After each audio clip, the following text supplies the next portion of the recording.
அடுத்து group 4 and VAO exams. தமிழ்நாட்டில் கிட்டத்தட்ட 15 லட்சம் பேர்த்துக்கு மேல அப்ளை பண்ணக்கூடிய ஒரே எக்ஸாம்ஸ் வந்து குரூப் 4 எக்ஸாம்ஸ் தான். இதுல பாத்தீங்கன்னா குரூப் 4 விஏஓவும் இப்ப வந்து கம்பைன் பண்ணிட்டாங்க. இதுல என்னென்ன போஸ்ட் இருக்குன்னா விஏஓ போஸ்ட் தனி, அதுக்கு அடுத்தது ஒரு 6 போஸ்ட் இருக்கும். ஜூனியர் அசிஸ்டன்ட் ஜேஏன்னு சொல்லுவாங்க. அதுக்கடுத்து பில் கலெக்டர், டைபிஸ்ட், ஸ்டெனோ. இந்த டைபிஸ்டுக்கும் ஸ்டெனோக்கும் நீங்க கண்டிப்பா வந்து டைப்பிங் சர்டிபிகேட் தமிழ் அண்ட் இங்கிலீஷ்ல நீங்க டைப்பிங் சர்டிபிகேட் வாங்கியிருந்தா மட்டும்தான் இந்த போஸ்டிங் எடுக்க முடியும். அதை வந்து நீங்க வந்து அப்ளிகேஷன்லயே நோட் பண்ணி அனுப்பணும். அதுக்கடுத்து ஃபீல்டு சர்வேயர், அதுக்கடுத்து டிராஃப்ட்மேன் அப்படிங்கிற ஒரு 6 போஸ்ட் இருக்கும். அதுக்கடுத்து வில்லேஜ் அட்மினிஸ்ட்ரேட்டிவ் ஆபீசர் விஏஓன்னு சொல்றது. சரி, ஏஜ் லிமிட் பார்த்தோம் அப்படின்னா இதுல இந்த போஸ்ட்ல இந்த ஜூனியர் அசிஸ்டன்ட்ல எடுத்தீங்க அப்படின்னா சீக்கிரமா வந்து உங்களுக்கு வந்து ப்ரொமோஷன்ஸ் கிடைக்கும். அதுவும் வந்து வருவாய்த்துறையில, பத்திரப்பதிவு துறையில நீங்க இது ஜூனியர் அசிஸ்டன்ட் எடுத்தீங்க அப்படின்னா உங்களுக்கு சீக்கிரமா ப்ரொமோஷன்ஸ் கிடைக்கும். அதுக்கடுத்து வந்து ஆர்ஐயா கிடைக்கும். ஆர்ஐக்கு அடுத்தது வந்து உங்களுக்கு தாசில்தார் வரைக்கும் ப்ரொமோஷன்ஸ் வந்து கிடைக்கும் ஜூனியர் அசிஸ்டன்ட்ல. மற்ற போஸ்ட்டுக்கெல்லாம் வந்து உங்களுக்கு ப்ரொமோஷன் மற்ற டிபார்ட்மெண்ட்ல மற்ற போஸ்ட்டுக்கெல்லாம் ப்ரொமோஷன் வந்து கொஞ்சம் லேட் ஆகும். சரி, அதுக்கடுத்து இது எழுதுறதுக்கு ஏஜ் லிமிட் பார்த்தோம் அப்படின்னா விஏஓக்கு மினிமம் ஏஜ் வந்து 21 இயர்ஸ். அதுக்கடுத்து மேக்ஸிமம் பாத்தீங்க அப்படின்னா 40 வயசு வரைக்கும் எழுதலாம். ஓசியா இருந்தது அப்படின்னா 30 வயசு வரைக்கும் தான் எழுத முடியும். அதர் கம்யூனிட்டிஸ் 40 வரைக்கும் எழுதலாம். சரி, அதுக்கடுத்து குரூப் 4க்கு வந்து மினிமம் ஏஜ் வந்து 18. இங்க கவனிக்க வேண்டியது விஏஓக்கு மினிமம் ஏஜ் 21 வயசு. அதுக்கடுத்து மேக்ஸிமம் ஏஜ் வந்து உங்களுக்கு வந்து 40ன்னு சொல்லியிருக்காங்க. இங்க வந்து குரூப் 4க்கு வந்து மினிமம் ஏஜ் 18, மேக்ஸிமம் ஏஜ் ஒவ்வொன்றுக்கும் வந்து வேரி ஆகும். எஸ்எஸ்எல்சி மட்டும் படிச்சிருந்தீங்க அப்படின்னா வந்து எஸ்சி, எஸ்சி, எஸ்டி இதுக்கு வந்து 35 வயசு. அதுக்கடுத்தது வந்து எம்பிசி, பிசி, பிசிஎம்ல வந்து 32 வயசு. ஓசிக்கு வந்து 30 வயசு. அதாவது இதெல்லாமே எஸ்எஸ்எல்சி மட்டும் படிச்சிருக்கிறவங்களுக்கு. அதுக்கு மேல நீங்க +2 முடிச்சிருந்தாலோ அல்லது டிகிரி முடிச்சிருந்தாலும் உங்களுக்கு ஏஜ் லிமிட் வந்து கிடையாது. இதுல கவனிக்க வேண்டியது என்ன அப்படின்னு பார்த்தோம்னா, சப்போஸ் நீங்க மார்க்ல வந்து ரேங்கிங்ல ஃபர்ஸ்டா வந்து உங்களுக்கு 21 வயசு வந்து கம்ப்ளீட் ஆகலினா விஏஓ போஸ்ட் எடுக்க முடியாது. 21 வயசு கம்ப்ளீட் பண்ணியிருந்தாங்கன்னா மட்டும்தான் விஏஓ போஸ்ட் வந்து உங்களுக்கு எலிஜிபிள். இல்லைன்னா குரூப் 4ல வர்ற ஏதாவது போஸ்ட் தான் எடுக்க முடியும். அதுக்கு டைபிஸ்ட் சர்டிபிகேட் வச்சிருந்தீங்கன்னா மட்டும்தான் அந்த ஸ்டெனோ அண்ட் டைபிஸ்ட் எடுக்க முடியும். இல்லைன்னா அந்த போஸ்டிங் எடுக்க முடியாது. மற்ற ஜூனியர் அசிஸ்டன்ட், டிராஃப்ட்மேன் அது மாதிரி போஸ்ட்டுக்கு தான் நீங்க சூஸ் பண்ண முடியும். சரி, இதோட எஜுகேஷன் குவாலிபிகேஷன் பார்த்தோம்னா 10th பாஸ் பண்ணியிருந்தா போதும். அதுக்கடுத்து இதோட சேலரி லெவல் பாத்தீங்கன்னா லெவல் 8ல இருந்து 10 வரைக்கும், அதாவது 19,500 இருந்து 24,000 வரைக்கும் உங்களுக்கு வந்து சேலரி வந்து கிடைக்கும். இது எக்ஸாம் பேட்டர்ன் பாத்தீங்கன்னா சிங்கிள் பேப்பர், ஜெனரல் ஸ்டடீஸ்ல இருந்து 75 கொஸ்டின்ஸ், ஆப்டிடியூட்ல இருந்து 25 question, general Tamil R English இதில் ரெண்டுல ஏதோ ஒன்னு சூஸ் பண்ற மாதிரி இருக்கும். நீங்க இதுல இருந்து ஒரு 100 கொஸ்டின் கேட்பாங்க. டோட்டலா வந்து 200 கொஸ்டின்ஸ், 3 மணி நேரம் எக்ஸாம் நடக்கும், 300 மார்க். இந்த குரூப் 4 எக்ஸாம்ஸ் மட்டும்தான் என்னது அப்படின்னா சிங்கிள் பேப்பரா இருக்கும். இதுக்கு இன்டர்வியூ எல்லாம் எதுவுமே கிடையாது. இது வரைக்கும் ஒரே ஒரு எக்ஸாம்ஸ் மட்டும் தான் இருக்கும். இந்த ஒரு எக்ஸாம்ஸ்ல பாஸ் பண்ணீங்கன்னா அதுவும் வந்து அப்ஜெக்டிவ் டைப் தான், டிஸ்கிரிப்டிவ் கிடையாது. இதுல பாஸ் பண்ணீங்கன்னாவே உங்களுக்கு வந்து போஸ்டிங் வந்து கன்ஃபார்மா கிடைச்சிடும். இதோட சிலபஸ் வந்து டிஎன்பிசி வெப்சைட்ல இருக்கு. இல்லைன்னா பின்னாடி நம்ம டிஸ்கஸ் பண்ணுவோம். சரி, அதுக்கு அடுத்தது குரூப் 5 எக்ஸாம். குரூப் 5 எக்ஸாம்ஸ் எல்லாமே டிரான்ஸ்பர் மூலியமா வர்றது, அதாவது தலைமை செயலகத்துக்கு டிரான்ஸ்பர் மூலியமா வர்றதுனால இதுக்கு டைரக்ட் ரெக்ரூட்மெண்ட் எதுவுமே கிடையாது. அதுக்கு அடுத்தது குரூப் 6 எக்ஸாம். இதுல வந்து ஃபாரஸ்ட் அப்ரண்டிஸ் அப்படின்னு சொல்லிட்டு ஒரு எக்ஸாம் போஸ்ட் இருக்கு. அதுக்காக வந்து குரூப் 6 எக்ஸாம் வந்து நடத்துறாங்க. இதுல வந்து மேக்சிமம் ஃபாரஸ்ட் படிச்சவங்களுக்கு தான் ஃபர்ஸ்ட் ப்ரிஃபரன்ஸ். அதாவது ஃபாரஸ்ட் டிபார்ட்மெண்ட்ல பேச்சுலர் டிகிரி படிச்சிருக்கணும். அக்ரி காலேஜ்ல படிச்சிருக்கிறவங்களுக்கு மட்டும்தான் ஃபர்ஸ்ட் ப்ரிஃபரன்ஸ். சப்போஸ் அந்த வேகன்சிக்கு தேவையானவங்க வந்து இந்த ஃபாரஸ்ட் டிபார்ட்மெண்ட்ல இல்ல அப்படின்னா தான் அடுத்த ஒரு 17 சப்ஜெக்ட் படிச்சவங்களை வந்து எடுப்பாங்க. மேக்சிமம் வந்து அப்ளிகேஷன் வேகன்சிஸ் விட இவங்க அதிகமா அப்ளை பண்ணுவாங்க ஃபாரஸ்ட் படிச்சவங்க. அதனால அதர் பிரான்சஸ்க்கு வந்து கிடைக்கிறதுக்கு வந்து பாசிபிலிட்டிஸ் ரொம்ப கம்மியா இருக்கு. ஆனா வந்து அப்ளை பண்றது எல்லாமே அப்ளை பண்ணலாம். இன்க்ளூடிங் என்ஜினியரிங் படிச்சவங்களும் கூட இந்த எக்ஸாம்ஸ்க்கு வந்து அப்ளை பண்ணலாம். இதுல பிசிக்கல் குவாலிபிகேஷன் இருக்கும். இதுவும் பாஸ் பண்ணணும். ஹைட்டு, வெயிட், அதுக்கடுத்து செஸ்ட் மெஷர்மெண்ட், அதுக்கடுத்து ஐ விசன்ஸ் எல்லாமே வந்து உங்களுக்கு செக் பண்ணுவாங்க. இதோட ஏஜ் லிமிட் பார்த்தோம் அப்படின்னா 18 வயசுல இருந்து 35 வயசு வரைக்கும். சில இது வந்து வயது வரம்பு சலுகை எல்லாம் இருக்குது. அது நோட்டிபிகேஷன் வரும்போது நம்ம பார்த்துக்கலாம். அதுக்கடுத்து எக்ஸாம் பேட்டர்ன் பார்த்தோம் அப்படின்னா இதுல அப்ஜெக்டிவ் டைப் தான். இதுல பேப்பர் 1 அப்படின்னு ஒன்னு இருக்கும். பேப்பர் 1, பேப்பர் 2, பேப்பர் 3 இருக்கும். இந்த பேப்பர் 1 வந்து ஆப்ஷனல் சப்ஜெக்ட் 1, பேப்பர் 2ல வந்து ஆப்ஷனல் சப்ஜெக்ட் 2. இது ரெண்டுமே வந்து 200 மார்க்கு 200 கொஸ்டின் இருக்கும். 300 மார்க்குக்கு 3 மணி நேரம் எழுதணும். இந்த ஆப்ஷனல் சப்ஜெக்ட் என்ன அப்படிங்கறது என்னது அப்படின்னா இங்க அக்ரிகல்ச்சர் இருக்கும், ஹார்டிகல்ச்சர் இருக்கும், botany, zoology, physics, chemistry, all engineering courses, அதாவது கோர் டிபார்ட்மெண்ட் சொல்லுவாங்க. மெக்கானிக்கல், எலக்ட்ரிக்கல், சிவில், கம்ப்யூட்டர், இது மாதிரி கோர்ஸ் எல்லாமே இருக்கும். 17 சப்ஜெக்ட் இருக்கும். அந்த 17 சப்ஜெக்ட்ல இருந்து இந்த 2 பேப்பருக்கு உண்டான பேப்பர் நம்ம தான் சூஸ் பண்ணணும். நீங்க ஒரே 2 பேப்பருக்கும் ஒரே பேப்பர் சூஸ் பண்ண முடியாது. இதுல வந்து எலக்ட்ரிக்கல் இன்ஜினியர் சூஸ் பண்ணிட்டீங்கன்னா இதுல எலக்ட்ரானிக்ஸ் இன்ஜினியரிங் சூஸ் பண்ண முடியாது. அதே மாதிரி இதுல பாட்டனி ஆப்ஷனல் சப்ஜெக்ட் 1ல எடுத்திருக்கீங்கன்னா இதுல வந்து ஜுவாலஜியா ஆப்ஷனல் சப்ஜெக்ட் 2 எடுக்க முடியாது, மாறித்தான் எடுக்க முடியும் நீங்க.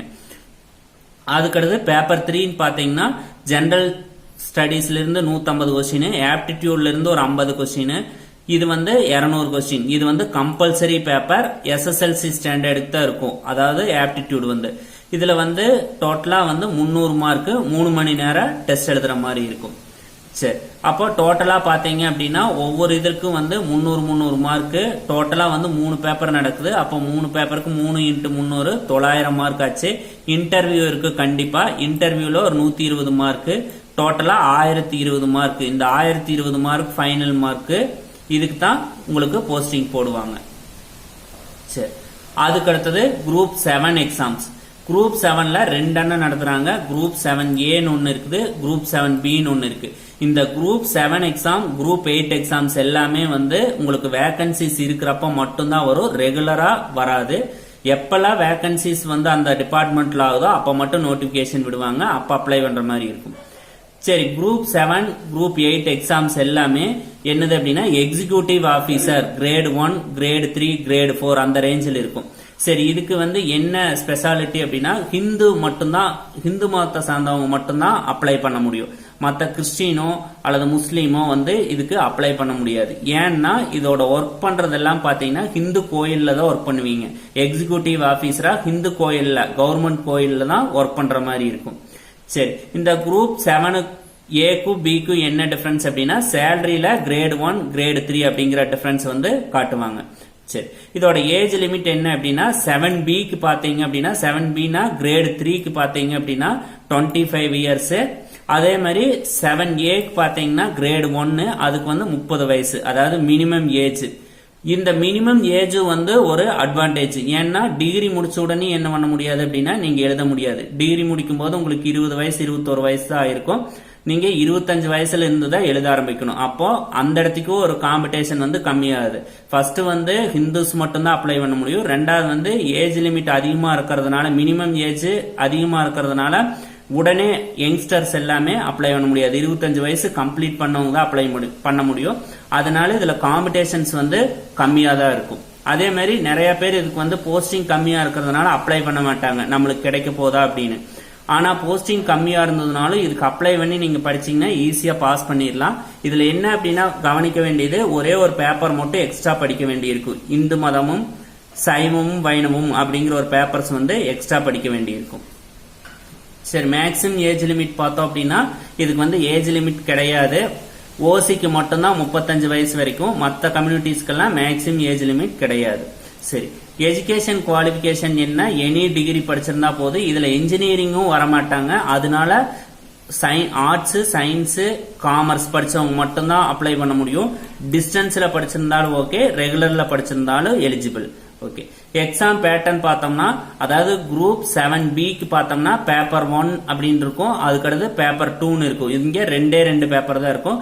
பேப்பர் 1ல பார்த்தோம் அப்படின்னா ஜெனரல் ஸ்டடீஸ்ல இருந்து 75 கொஸ்டினும், அதுக்கடுத்து ஆப்டிடியூட் அண்ட் மென்டல் எபிலிட்டியில இருந்து 25 question, general Tamil or general இங்கிலீஷ்ல 100 கொஸ்டின். டோட்டலா வந்து 200 கொஸ்டின் இருக்கும். 3 மணி நேரம் எக்ஸாம் அப்ளை பண்ற மாதிரி எழுதுற மாதிரி இருக்கும். 300 மார்க். சரி, பேப்பர் 2ல பாத்தீங்கன்னா நான் சொன்ன மாதிரி ஹிந்து ரிலீஜன், அதாவது ஹிந்து சமயம், அதுக்கடுத்து சைவமும் வைணவமும் அப்படிங்கறது வந்து நீங்க எக்ஸ்ட்ரா படிக்க வேண்டியிருக்கும். இதுக்கான புக்கு வந்து உங்களுக்கு கவர்மெண்ட் கோயில் எல்லாமே கிடைக்குது. இந்த ரொம்ப கம்மியான காஸ்ட் தான் இருக்கும். அந்த 2 புக்கும் வாங்கி வச்சிட்டீங்க அப்படின்னா அதுல இருந்து மட்டும்தான் கேட்பாங்க. அதுல இருந்து டிஸ்கிரிப்டிவ் டைப் தான் என்னது அப்படின்னு, சாரி அப்ஜெக்டிவ் டைப் தான். இதுல வந்து 200 கொஸ்டின்ஸ் கேட்பாங்க. 200 கொஸ்டினுக்கு 3 மணி நேரம் 300 மார்க் எழுதணும். இந்த ரிட்டன் டெஸ்ட்ல பாஸ் பண்ணீங்கன்னா இன்டர்வியூ இருக்கும். இன்டர்வியூக்கு 80 மார்க் இருக்கும். டோட்டலா 2 பேப்பருக்கு 300 மார்க், 600 மார்க். இங்க இன்டர்வியூக்கு ஒரு 80 மார்க், டோட்டலா 650 மார்க் இருக்கு. குரூப் 7B குரூப் 7Aக்கு என்ன அப்படின்னா ஒரே ஒரு பேப்பர் மட்டும் எக்ஸ்ட்ரா இருக்கும். பேப்பர் 1, பேப்பர் 2, பேப்பர் 3 3 பேப்பர் இருக்கும். இந்த 3வது பேப்பர் என்ன அப்படி எக்ஸ்ட்ரா இருக்கும் அப்படின்னா லா பேப்பர் இருக்கும். அதே மாதிரி இன்னொரு டிஃபரன்ஸ் என்ன அப்படின்னா இங்க வந்து என்னது அப்படின்னா ஜெனரல் தமிழ் அண்ட் இங்கிலீஷ் சேர்த்து எழுதுனீங்க. இதுல பேப்பர் 1ல எழுத வேண்டி இருக்கும். ஆனா பேப்பர் 1ல இந்த குரூப் 7Aக்கு வந்து ஜெனரல் ஸ்டடீஸ்ல 75 கொஸ்டின், ஆப்டிடியூட்ல 25 கொஸ்டின். இங்க ஜெனரல் தமிழோ ஜெனரல் இங்கிலீஷோ கிடையாது. டோட்டலாவே 100 கொஸ்டின்ஸ் மட்டும்தான், 200 மார்க். அங்க 3 மணி நேரம் எழுதணும், எழுதியிருப்பீங்க. இங்க வந்து 2 மணி நேரம் மட்டும்தான். சரி, அதுக்கடுத்து பேப்பர் 2ல பார்த்தோம்னா அதே மாதிரியே தான் ஹிந்து ரிலீஜன். இதுல வந்து 200 கொஸ்டின்ஸ் இருக்கும், 300 மார்க். இது 3 மணி நேரம். எக்ஸ்ட்ரா ஒரு பேப்பர் எழுத வேண்டி இருக்கும். இதுல லாங்கர் ஒரு பேப்பர் இருக்கும். அதாவது இந்து சமய அறநிலை சட்டங்கள் அப்படிங்கறதெல்லாம் எழுத வேண்டி இருக்கும். அறக்கட்டளை சட்டங்கள், கோவில் பத்தி வந்து இருக்கிற சட்டங்கள் எல்லாம் வந்து அதுல இருக்கும் டீடைல்டு சிலபஸ்ல. இதுல இருந்து 200 கொஸ்டின்ஸ் வந்து கேட்பாங்க. இதுல வந்து 300 மார்க், 3 மணி நேரம் எழுத வேண்டி இருக்கும். அப்ப டோட்டலா பாத்தீங்க அப்படின்னா இன்டர்வியூக்கு 100 மார்க் இருக்கும். டோட்டலா பாத்தீங்கன்னா ஃபர்ஸ்ட் பேப்பருக்கு 200 மார்க், செகண்ட் பேப்பருக்கு 300 மார்க், தேர்ட் பேப்பருக்கு 300 மார்க். இங்க இன்டர்வியூக்கு பாத்தீங்கன்னா 100 மார்க். டோட்டலா 900 மார்க் இருக்கும். இந்த 900 மார்க் தான் உங்களுக்கு ஃபைனல் மார்க் ரேங்க் போடுவாங்க. இதோட சிலபஸ் பார்த்தோம் அப்படின்னா டிஎன்பிசி வெப்சைட்ல இருக்கும், இல்லைன்னா நம்ம கடைசியா டிஸ்கஸ் பண்ணிக்குவோம். அதுக்கடுத்து குரூப் 8 எக்ஸாம். இதுவும் நான் சொன்ன மாதிரி எக்ஸிகியூட்டிவ் ஆபீசர் கிரேட் 3. அங்க கிரேட் 3 கிரேட் 1ன்னு பார்த்தோம். இங்க வந்து கிரேட் 4. குரூப் 8ல வந்து கிரேட் 4, அதாவது சேலரி மட்டும் தான் உங்களுக்கு வேரி ஆகும் இந்த கிரேடுகளுக்கு. சரி, ஏஜ் லிமிட் பார்த்தோம் அப்படின்னா மினிமம் ஏஜ் வந்து 25 இயர்ஸ். மேக்ஸிமம் ஏஜ் பாத்தீங்க அப்படின்னா எஸ்சி, எஸ்சிஏ, எஸ்டிக்கு வந்து 40 வருஷம். அதுக்கடுத்து எம்பிசி, பிசி, பிசிஎம்க்கு 37, ஓசிக்கு வந்து 35 வயசு வரைக்கும் எழுதலாம். எஸ்எஸ்எல்சி மட்டும் படிச்சிருந்தீங்க அப்படின்னா இந்த ஏஜ் லிமிட். எஸ்எஸ்எல்சிக்கு மேல நீங்க +2வோ அல்லது டிகிரியோ படிச்சிருந்தீங்கன்னா, ஹையர் எஜுகேஷன் இருந்துச்சு அப்படின்னா உங்களுக்கு ஏஜ் லிமிட் கிடையாது. 58 வயசு வரைக்கும் எழுதலாம். 59 வயசு ரிட்டையர்டுன்னு நினைக்கிறேன். சரி, எஜுகேஷன் குவாலிபிகேஷன் பாத்தீங்கன்னா இதுக்கு எஸ்எஸ்எல்சி பாஸ் பண்ணியிருந்தா போதும். சரி, இதோட எக்ஸாம் பேட்டர்ன் பாத்தீங்கன்னா பேப்பர் 1, பேப்பர் 2 அப்படின்னு இருக்கும். பேப்பர் 1ல பாத்தீங்கன்னா உங்களுக்கு வந்து இந்த குரூப் 7ல இருக்கிற மாதிரியே தான் இருக்கும்.